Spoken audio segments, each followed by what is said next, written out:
Hello everyone, if you're trying to play Valorant and you keep getting this error, there was an error connecting to the platform, please restart your game client with error code VAL43, then you have come to the right place because in this video I'm going to show you how easy it is to fix this annoying error on Valorant easily. So first off, you're going to open up your start menu, you're going to write here run, and then you're going to write here app data. Now you're going to go into local.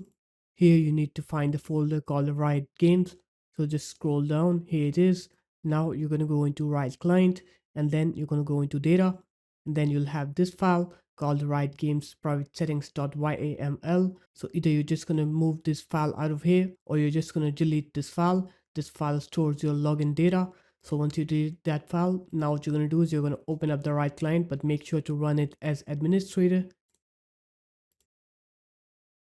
And it will ask you to relog in once you open it up. Now you'll have to relog into the Riot Client.